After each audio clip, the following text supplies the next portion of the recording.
اسماء جمع ہے اسم کی، اشارات جمع ہے اشارتن کی۔ اسم اشارات وہ اسم ہے جو کسی چیز کی طرف اشارہ حسی کرنے کے وقت استعمال کیا جائے۔ اشارہ حسی کا معنی ہوتا ہے کہ ہاتھ سے اشارہ کرو، انگلیوں سے، یعنی اعضاء سے کسی کی طرف اشارہ کی جائے تو اس وقت یہ اسماء اشارات بولے جاتے ہیں۔ ضمیر سے بھی تو آدمی اشارہ کرتا ہے، ہوا کا معنی ہو، تو وہ بھی تو ایک اشارہ ہے۔ اور اسی طرح الف لام جاء الرجل، آیا ہے وہ مرد، تو الف لام سے بھی اشارہ ہوتا ہے، لیکن وہ اشارہ ذہنی ہوتا ہے۔ وہ اشارہ کیا ہوتا ہے؟ ذہنی، یعنی اس اشارے کا تعلق ہاتھ سے، انگلیوں سے، کسی اعضاء سے نہیں ہوتا ہے۔ تو اسماء اشارات وہ اسم ہیں جو کسی چیز کی طرف اشارہ حسیہ کرنے کے وقت استعمال کیے جائیں۔ حسی اشارے کا معنی ہے جو ظاہری اعضاء سے آدمی اشارہ کرے، ہاتھ سے اشارہ کرے، انگلیوں سے اشارہ کرے۔ جن چیزوں کی طرف اشارہ کرے اس کو کہا جاتا ہے مشار الیہ۔ جس چیز کی طرف اشارہ کی جائے اس کو کہا جاتا ہے مشار الیہ۔ اب اگر مشار الیہ مذکر ہے، واحد مذکر ہے، تو اس کے لیے آتا ہے ذا کا معنی یہ ایک مرد، زان زین کا معنی یہ دو مرد۔ اگر مشار الیہ دو ہیں تو بولا جائے گا زان رفیع حالت میں، زین نصبی جری حالت میں۔ اور تا تی تے زہ زہی تیہی، اس کا معنی یہ ایک عورت۔ یہ 6 کلمات ہیں جو واحدہ مؤنثہ کے لیے استعمال کیے جاتے ہیں۔ ان میں سے جون سا کلمہ بھی آدمی استعمال کرے اس کا معنی ہوتا ہے یہ ایک عورت۔ تانے کا معنی یہ 2 عورتیں، اور تینے کا معنی بھی یہ 2 عورتیں۔ اولا الف ممدودہ کے ساتھ اور اولا بغیر الف ممدودہ کے، اس کا معنی ہے کہ یہ بہت سے مرد یا یہ بہت سی عورتیں۔ اتنی بات آگے جائیں۔ اسماء اشارات ان اسموں کو کہا جاتا ہے جو کسی چیز کی طرف اشارہ حسیہ کرنے کے وقت استعمال ہو۔ اسماء اشارات یہ ہیں ذا و زان و زین، تا و تی و تے و تہی و زہی و تان و تین و اولا و اولا۔ اب یہ زان زین اگرچہ بظاہر رجلان رجلین کی طرح ہے، ظاہری آدمی کو یہ وہم ہوتا ہے کہ یہ مورب ہے۔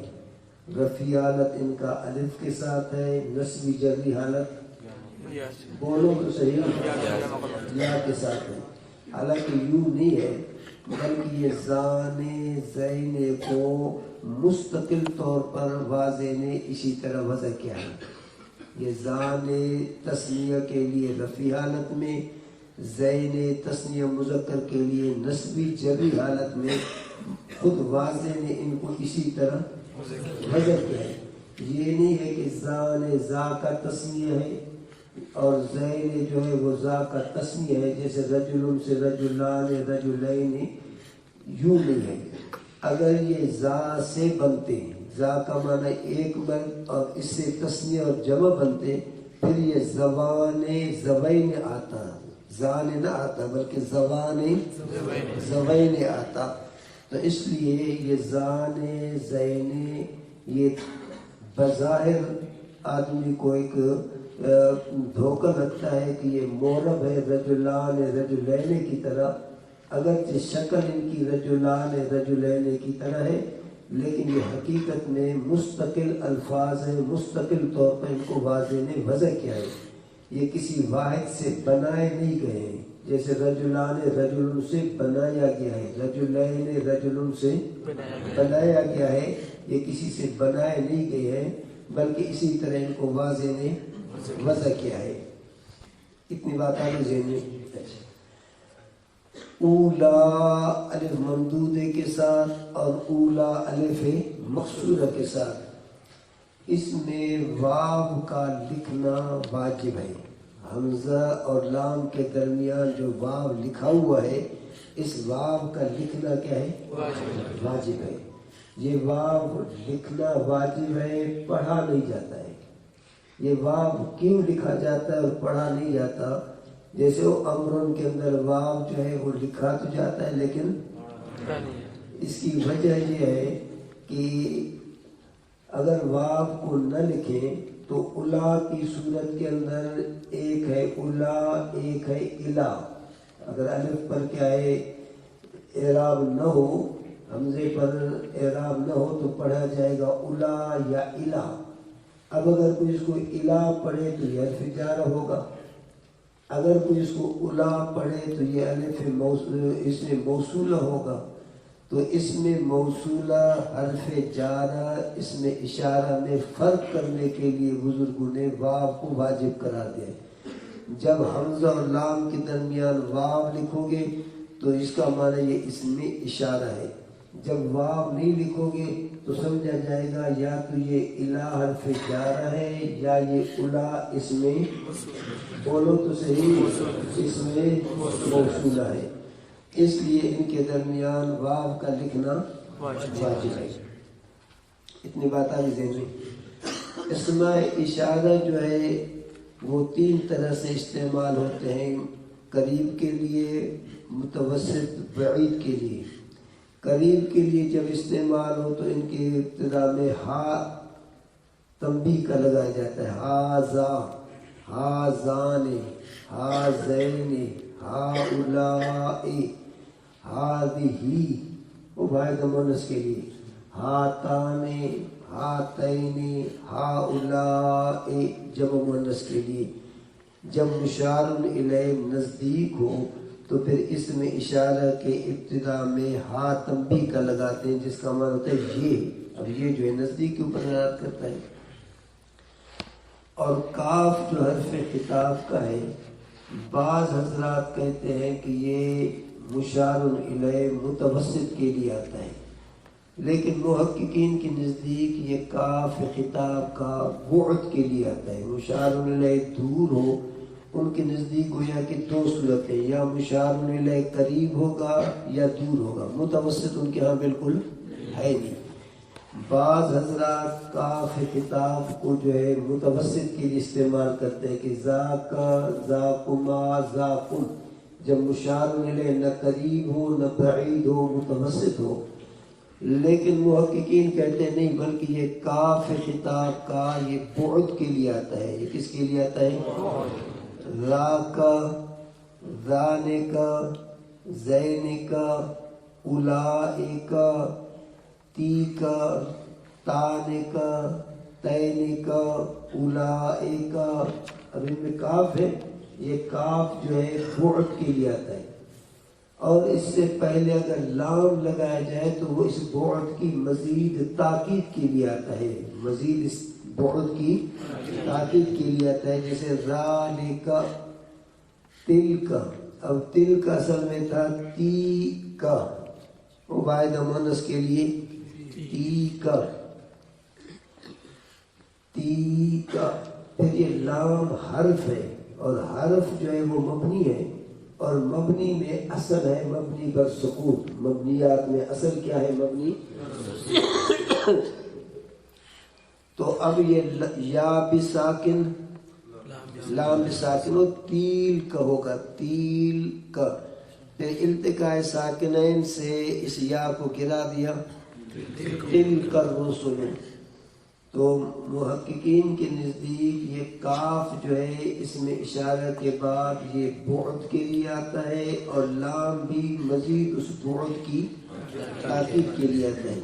اور بعض حضرات کہتے ہیں کہ کاف جو ہے یہ متوسط کے لیے آتا ہے، اور لام جو ہے، بولو تو صحیح، بعد کے لیے آتا ہے۔ لام کس کے لیے آتا ہے؟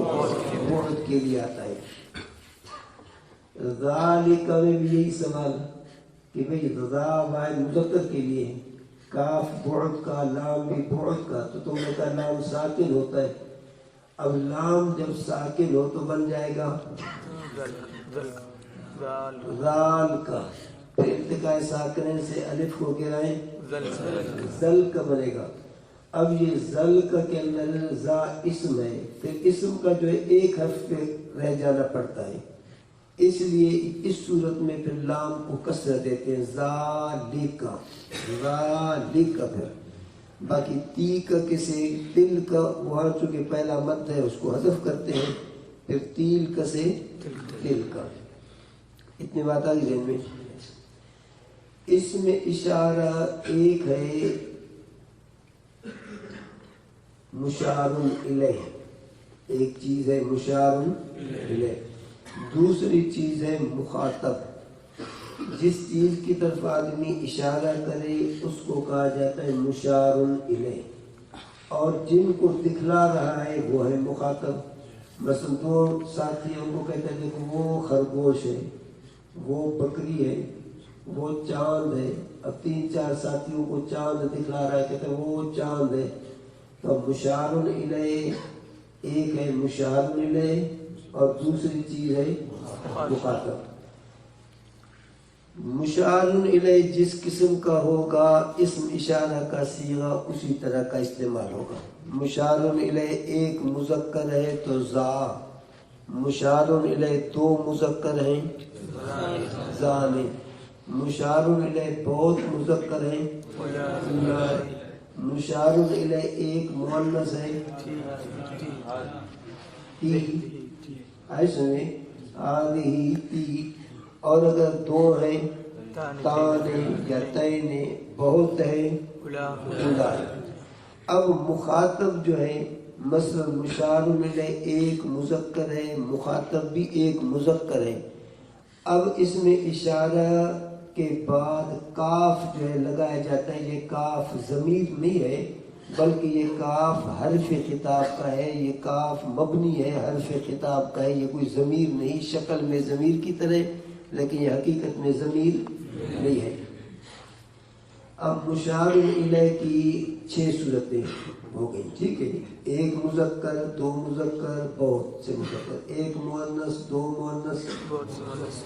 اب مخاطب کی بھی ہر ایک کے ساتھ 6 صورتیں لگیں گی. مثلا مشار الیہ ایک مذکر ہے اور مخاطب بھی ایک مذکر. مشار الیہ ایک مذکر، مخاطب 2 مذکر. مشار الیہ ایک مذکر، مخاطب بولو تو صحیح 3 سے زیادہ، 2 سے زیادہ ہے. مشار الیہ ایک مذکر ہے، مخاطب ایک مؤنث ہے. مشار الیہ ایک مذکر اور یہاں مخاطب جن سے متکلم بات کرتا ہے وہ 2 مؤنث. مشار الیہ ایک مذکر تو اب کاف جو ہے وہ لگایا جائے گا مخاطب کی بنیاد پر. اس میں اشارہ بولا جائے گا مشار الیہ کے موافق اور کاف لگایا جائے گا مخاطب کے حال کے موافق. مثلا ذا کا وہ، ذا سے معنی وہ، اور یہ کاف کا معنی مخاطب ایک مرد ہے. ذا کما، ذا کم، ذا کے، ذا کما، ذا کن. اب اسی طرح تسنیہ پہ آ جاؤ کہ مشار الیہ 2 مذکر ہو اور مخاطب کے لیے 6 صورتیں اس میں لگا کے جاؤ. ذالک بولتے جاؤ، ذالکم، ذالکی، ذالکما، ذالکن. اب مشار الیہ جو ہے وہ جمع مذکر ہو اور مخاطب کی وہ کتنی صورتیں؟ 6 صورتیں. اولئک، اولئکما، اولئکم، اولئکی، اولئکما، اولئکن. اسی طرح مشار الیہ ایک مؤنث ہو اور مخاطب کی 6 حالتیں. تاک، مشار الیہ 2 مؤنث ہو، مخاطب کی ہوئی 6 صورتیں. مشار الیہ بہت سے مؤنث ہو اور مخاطب کی 6 صورتیں. تو اس میں اشارہ کے بعد کبھی کبھی یہ کاف لگاتے ہیں. یہ کاف جو ہے حرف خطاب کا ہوتا ہے. یہ کاف کس کا ہوتا ہے؟ حرف خطاب کا ہوتا ہے. یہ کاف ضمیر کا نہیں ہوتا ہے. اتنی بات آ گئی ذہن میں؟ اچھا، اس میں اشارہ جو ہے، اس میں اشارہ اس کے بعد اگر آ جائے معرف باللام، جیسے ذالک الکتاب، ذالک الکتاب، تو اس وقت یہ ترکیب میں 3 چیزیں بنتی ہیں: موصوف صفت، بدل مبدل منہ مبین عطف بیان. اس صورت میں یہ مرکب غیر مفید ہے، یعنی جملے کا ایک جز ہے، دوسرا جز محذوف ہے. مثلا ذالک الکتاب، اب لا ریب فیہ یہ اس کا دوسرا جز ہو گیا.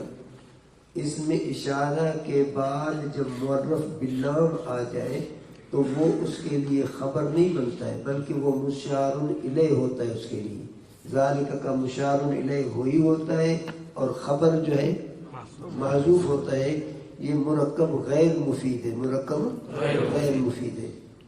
اچھا، اگر ذالک کے بعد آ جائے نکرہ، اس میں اشارہ کے بعد کیا آ جائے؟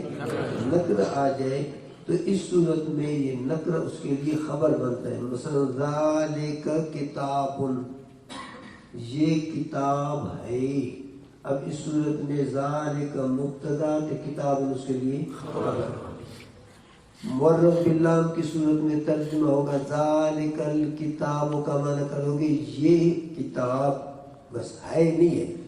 پھر موصول صفت والا ترجمہ کرو، بدل مبدل منہ عطف بیان والا جو بھی کرو، لیکن ہے نہیں لگاؤ گے. چونکہ ہے لگاؤ تو پورا جملہ بن جاتا ہے. ذالک الکتاب کا معنی یہ کتاب، ذالک کتاب کا معنی یہ کتاب ہے. اتنی بات آئی ذہن میں. اگر ذالک کے بعد ہے معرف باللام، ذالک کے بعد کیا ہے؟ اب تم چاہتے ہو کہ یہ معرف باللام اس کے لیے خبر بنے، یہ معرف باللام اس کے لیے، پھر اس میں اشارہ معرف باللام کے درمیان ضمیر کا لانا ضروری ہوتا ہے. اس کو کہا جاتا ہے ضمیر فصل. پھر یہ ضمیر اس اسم اشارہ کے موافق ہوتا ہے. جیسے اولئک هم المفلحون، اب المفلحون کو اس کے لیے بنا رہے تھے، بولو تو صحیح، خبر، کیونکہ معرف باللام ہے. ویسے اسم اشارہ کے بعد جب معرف باللام آ جائے تو وہ خبر نہیں بنتا ہے، وہ موصول صفت بنتے ہیں یا بدل مبدل منہ بنتے ہیں. اب جب معرف باللام کو خبر بنانا چاہیں تو پھر اسم اشارہ کے مطابق جو ہے ضمیر لائی جائے گی درمیان میں. اگر اسم اشارہ واحد مذکر کا ہے تو ضمیر بھی جیسے ذالک هو الفوز العظیم. اب ذالک الفوز اگر کہیں تو الفوز خبر نہیں بن رہا ہے. اب ذالک اسم اشارہ واحد مذکر کے لیے تو اب اسم اشارہ معرف باللام کے درمیان ہوا لایا، اور ادھر اولئک کس کے لیے ہے؟ جمع مذکر کے لیے، تو اس کے موافق ضمیر فصل کا لایا اولئک هم المفلحون، اولئک هم الراشدون، اولئک هم المؤمنون حقا. اتنی بات آ گئی ذہن میں. اس میں اشارہ کے بعد اگر کیا ہے علم آ جائے، کیا آ جائے؟ تو یہ بھی آپس میں مبتدا خبر بنتے ہیں. جیسے ھذا زید، یا کیا ہے اسم اشارہ کے بعد معرفہ آ جائے لیکن اضافت کے ساتھ، معرف باللام کے ساتھ معرفت. مثلا ھذا قلم سعید، ھذا قلم، تو اس صورت میں بھی آپس میں مبتدا خبر بنتے ہیں.